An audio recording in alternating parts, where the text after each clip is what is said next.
अस्सलाम वालेकुम my YouTube family, कैसे हैं आप सब। आई होप सब ठीक ठाक होंगे। जहाँ रहें खुश रहें, आबाद रहें, हंसते मुस्कुराते रहें। इसी दुआ के साथ अपना आज का व्लॉग स्टार्ट करते हैं। जी तो कुछ दिन से मैं व्लॉग शेयर नहीं कर पाई क्योंकि हम कुछ बिज़ी थे। हमारे यहाँ शादी थी रिलेटिव्स में, मेरे हस्बैंड की कज़न की शादी थी, तो बस शादी की तैयारियों में बिज़ी थे। और शादी के तमाम फंक्शंस वगैरह ख़त्म होने के बाद चीज़ें घर में इतनी ज़्यादा फैली हुई होती हैं कि उन्हें समेटने में भी 2 दिन लग जाते हैं, क्योंकि शादी पे पहने जाने वाले कपड़े धो के या ड्राई क्लीन वगैरह करके अलमारियों में रखने होते हैं, और ज्वेलरी, जूते, बच्चों की चीज़ें भी ऐसे ही इधर उधर फैली होती हैं। और जब तक तमाम खलारा समेट ना लें, कपड़े, जूते और बाकी तमाम चीज़ें ऑर्गेनाइज़ करके उनकी जगह पे ना रख दें, उस वक्त तक रूटीन के काम किए ही नहीं जाते और करने को दिल भी नहीं करता। जो कपड़े बच्चों ने और हमने शादी पे पहने थे वो तो मैंने हाथ से ही वॉश कर लिए थे, उन्हें मशीन में नहीं धोया था, क्योंकि रेशमी फैंसी कपड़े जो होते हैं वो मशीन में धोए भी नहीं जाते, ख़राब हो जाते हैं। और बाकी जो धोने वाले कपड़े और बच्चों के यूनिफॉर्म्स वगैरह थे उन्हें मैंने मशीन में ही वॉश कर लिया है। बच्चे स्कूल गए हुए हैं। बच्चों को स्कूल भेजने के बाद मैंने अपने और हस्बैंड के लिए चाय बनाई, चाय के साथ बिस्किट और रस वगैरह लिए। ब्रेकफास्ट बनाने में बहुत ज़्यादा टाइम वेस्ट नहीं किया, आज सिंपल सा ही ब्रेकफास्ट किया है हमने, और नाश्ता करने के फ़ौरन बाद वॉशिंग मशीन लगा ली। वॉशिंग मशीन में कपड़े धुलने के लिए डाल दिए हैं, साथ साथ कपड़े धुल रहे हैं और साथ साथ मैं रूम्स वगैरह समेट रही हूँ। अच्छा, सर्दी के मौसम में जब बच्चे स्कूल चले जाते हैं, बच्चों को स्कूल भेजने के बाद फ़ौरन ही घर के काम शुरू कर दें तो 70% घर के काम अगर सुबह के वक्त ही कर लिए जाएं तो शाम को काम जल्दी ख़त्म हो जाते हैं, क्योंकि सर्दियों में दिन छोटे होते हैं, अंधेरा जल्दी हो जाता है और शाम के वक्त सर्दी भी ज़्यादा हो जाती है। ब्रेकफास्ट वाले बर्तन भी वॉश कर लिए हैं, किचन की क्लीनिंग हो चुकी है, पूरे घर की क्लीनिंग ही हो चुकी है और साथ साथ कपड़े भी धुल रहे हैं। अच्छा, सर्दी के मौसम में काम ज़्यादा होते हैं, दिन छोटे होते हैं, वक्त कम होता है, लेकिन अगर पूरे दिन की और कामों की प्लानिंग पहले से कर ली जाए तो मुश्किल नहीं होती और काम भी वक्त पे ख़त्म हो जाते हैं। अच्छा, सर्दी के मौसम में अगर धोने वाले कपड़े जमा हो रहे हैं तो वॉशिंग मशीन सुबह के वक्त ही लगा लेनी चाहिए, क्योंकि सुबह से दोपहर तक अच्छी धूप रहती है और शाम तक कपड़े बिल्कुल ड्राई हो जाते हैं। और शाम के वक्त किचन के और क्लीनिंग के काम भी नहीं करने वाले होते। किचन का काम होता है लेकिन बहुत कम होता है, क्योंकि ज़्यादातर काम सुबह और दोपहर के वक्त ही कर लिया जाता है। और सुबह में जो कपड़े धुले होते हैं, शाम के वक्त उन्हें फोल्ड करके ऑर्गेनाइज करके कबर्ड्स वगैरह में रखने का वक्त भी आसानी से मिल जाता है। इस तरह जब हम अपने 70 से 80% काम सुबह और दोपहर में ही निपटा लेते हैं, शाम में काम कम होते हैं करने के लिए। और जब हम जल्दी उठ के शाम तक जल्दी घर के काम ख़त्म कर लेते हैं, इस तरह हमें बच्चों के साथ वक्त स्पेंड करने के लिए भी मिल जाता है। पूरे दिन में शाम के वक्त 1 घंटा तो बच्चों के साथ ज़रूर स्पेंड करना चाहिए। सारा दिन तो हम ख़वातीन को घर के कामों से वक्त नहीं मिलता और बच्चे भी सारा दिन बिज़ी होते हैं। सुबह उठ के स्कूल जाना, स्कूल से आके कुरान पाक पढ़ना, फिर ट्यूशन वगैरह जाना, और फिर शाम के वक्त बल्कि रात ही हो चुकी होती है, उस वक्त 7-8 बजे अंधेरा हो चुका होता है। और फिर कुछ देर मैं बच्चों के साथ बैठती हूँ। मेरी बेटियाँ मुझे अपनी पूरे दिन की स्टोरी सुनाती हैं कि उन्होंने सारा दिन क्या किया, अपने स्कूल की बातें बताती हैं कि स्कूल में उन्होंने क्या किया, स्कूल में क्या पढ़ा या टीचर ने उन्हें क्या सिखाया, क्या बताया। सब बातें जो है हम फिर इस टाइम पे बैठ के करते हैं। जी तो कपड़े भी धुल चुके थे, घर की क्लीनिंग भी हो चुकी है। इधर मैं लंच तैयार करने के लिए आ गई हूँ। लंच में आज बनेगी माश दाल। दाल मैंने कुछ देर पहले भिगो के रख दी थी। अच्छा, दाल माश को काफ़ी देर पहले भिगो के रखें तो ये सॉफ्ट हो जाती है और अच्छी बनती है।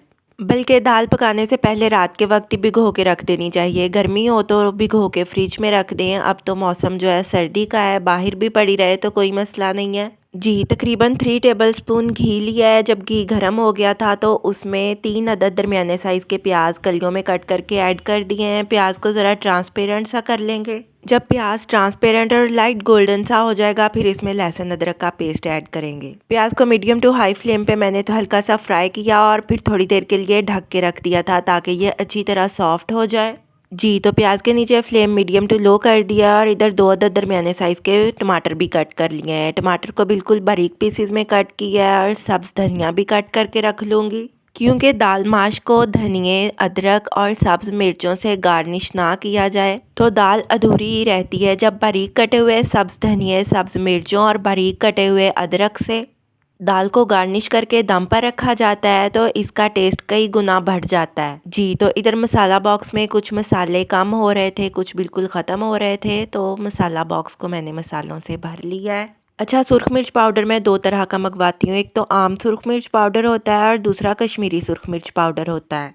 आम तौर पे जो सुरख मिर्च पाउडर इस्तेमाल किया जाता है वो बहुत ज़्यादा तीखा होता है और उसका कलर भी सालन में इतना ज़्यादा नहीं आता। लेकिन कश्मीरी सुरख मिर्च पाउडर ज़्यादा तीखा नहीं होता। किसी भी सालन में, दाल में या ग्रेवी वगैरह में हम ज़्यादा ऐड करते हैं, उससे एक तो सालन का कलर बहुत अच्छा रेड आ जाता है और ज़्यादा तीखा ना होने की वजह से ज़्यादा ऐड किया जाता है, जिससे बहुत अच्छा मसाला सा बन जाता है। चाहे सब्ज़ी हो, दाल हो या किसी भी गोश्त का कोरमा वगैरह हो, उसकी लुक भी अच्छी आती है और टेस्ट भी अच्छा बनता है।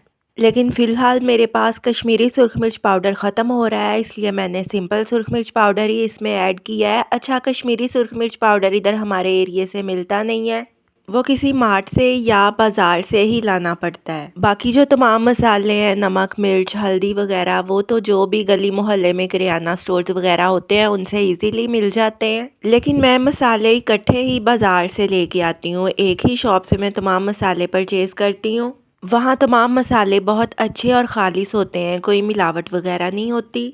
लेकिन अगर कोई मसाला ज़रूरी चाहिए, ख़त्म हो रहा हो, जल्दी में उसकी ज़रूरत हो, तो फिर मैं इधर से ही मंगवा लेती हूँ। जी, तो प्याज को हल्का गोल्डन सा करके उसमें 1 टेबलस्पून लहसुन अदरक का पेस्ट ऐड कर दिया था। लहसुन अदरक का पेस्ट क्योंकि मैंने फ्रीज़ करके रखा हुआ होता है, वही ऐड किया था। जब लहसुन अदरक का पेस्ट मेल्ट हो गया तो उसकी भी 4 मिनट तक भुनाई कर ली और जब लहसुन की अच्छी सी भुनी हुई खुशबू आने लग गई, 4 मिनट तक लहसुन भुन चुका, तो फिर इसमें टमाटर ऐड कर दिए। जो टमाटर बारीक पीसेस में कट करके रखे हुए थे वो ऐड कर दिए। टमाटरों को भी कुछ देर के लिए भून लिया था और थोड़ी देर के लिए इन्हें ढक के रख दिया था ताकि टमाटर के पीसेस अच्छी तरह सॉफ्ट हो जाएं। और अब बेसिक खुश्क मसाले ऐड कर दिए हैं, जिनमें नमक हस्बे ज़रूरत 2 टीस्पून भर के, सुरख मिर्च पाउडर और पौना टीस्पून यानी हाफ़ टी स्पून से थोड़ा सा ज़्यादा हल्दी पाउडर ऐड किया और खुश्क मसालों की भी 3-4 मिनट तक भुनाई कर ली है। फ्लेम मैंने मीडियम टू लो ही रखा हुआ है क्योंकि हाई फ्लेम पे फिर मसाले जल जाते हैं और इनकी खुशबू अच्छी नहीं आती, टेस्ट भी अच्छा नहीं आता। लेकिन आपने चम्मच इसमें मुसलसल हिलाते जाना है। अगर आपको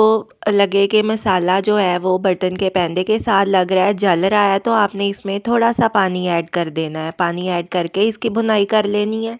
जी, तो मसाला अच्छी तरह भुन चुका है। अब इसमें दाल ऐड कर दी है। दाल सॉफ्ट हो चुकी है काफ़ी हद तक। दाल को अच्छी तरह हमने मसाले में मिक्स कर दिया है। इसमें थोड़ा सा पानी मैंने मज़ीद ऐड किया है क्योंकि दाल ने फूलना है और अभी मज़ीद सॉफ्ट होना है। तकरीबन 1 से 1.5 कप पानी इसमें ऐड किया और इसे ढक के लो फ्लेम पे रख दिया है। जी, तो जितनी देर में मैंने दाल बनाई है, मेरी बेटी ने सैलेड भी कट कर दिया है। कह रही थी मम्मा मैं आपकी हेल्प करवाती हूँ, ये स्कूल से आ चुकी है। सैलेड में खीरा, टमाटर और मूली वगैरह कट की है, साथ में लेमन भी थे। क्योंकि दाल कोई भी हो, चाहे माश दाल हो, चना दाल हो या कोई भी दाल हो, लेमन स्क्वीज़ करके खाएं तो उसका टेस्ट जो है डबल ट्रिपल हो जाता है। जी, तो पुदीने की भी एक गुट्टी मंगवाई थी मैंने। पुदीने की पत्तियां अलग कर ली और डंडियां अलग कर दी। पुदीने की पत्तियों को पानी में भिगो के रखा हुआ है, लेकिन जो बहुत छोटी डंडियां थी पुदीने की, जो सॉफ्ट सी होती हैं, उन्हें साथ ही मैंने इसमें ऐड कर दिया है। थोड़ा सा सब्ज़ धनिया ऐड किया है और सब्ज़ मिर्चें, 3 अदद सब्ज़ मिर्चें कट करके ऐड की हैं। क्योंकि सब्ज़ मिर्चें साबुत इसमें ऐड करें तो वो जल्दी पिसती नहीं है। अगर कट करके ऐड करें तो फिर चटनी बनाने में आसानी होती है और मिर्चें जल्दी पिस जाती हैं।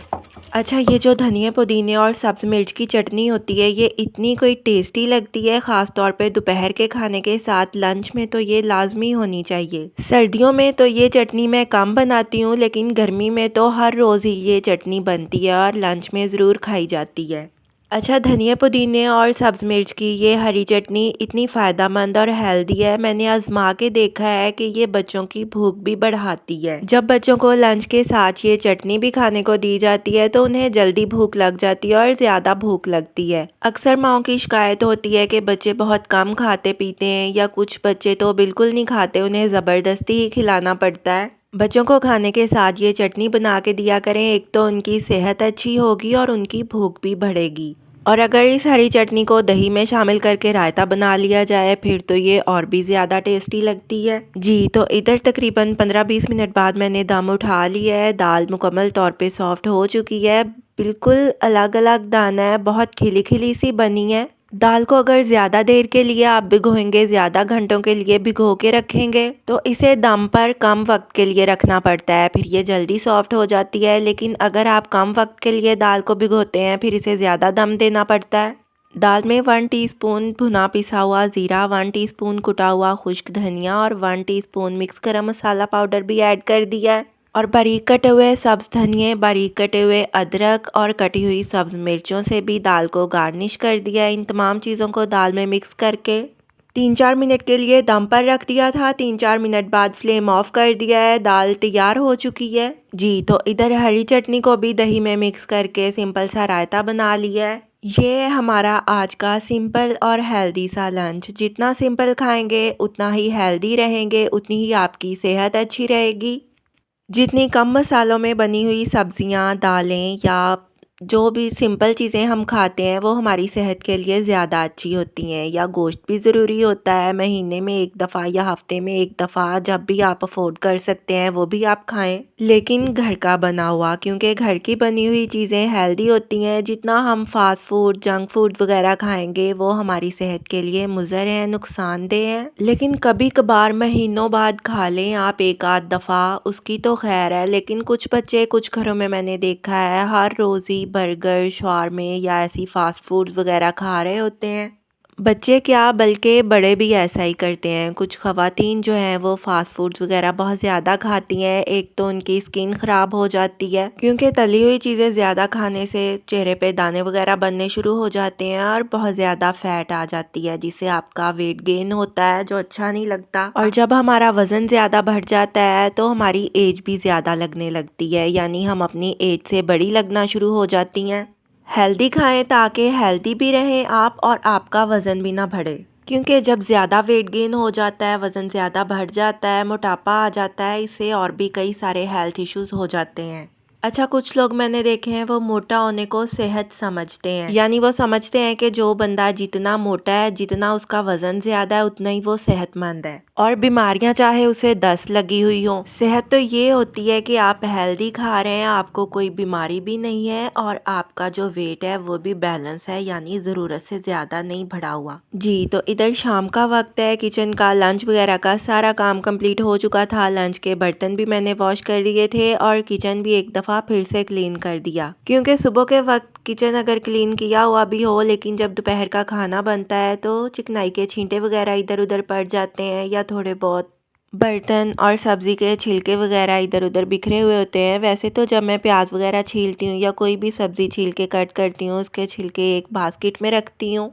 जी, तो शाम के वक्त सारे कपड़े बिल्कुल अच्छी तरह ड्राई हो चुके हैं। अब इन्हें फोल्ड करके कबर्ड में ऑर्गेनाइज कर दूंगी। जी, तो ये मानो के टॉयज़ बिखरे हुए हैं और मानो की आप भी इसके टॉयज़ समेट रही है। अच्छा, मानो टॉयज़ सिमटे हुए रहने ही नहीं देती, सारा दिन कभी बरामदे में कभी सहन में, जहाँ दिल करता है बखेर के बैठ जाती है। आज का व्लॉग कैसा लगा कमेंट्स में ज़रूर बताइएगा, दुआओं में याद रखिएगा। अल्लाह हाफिज़।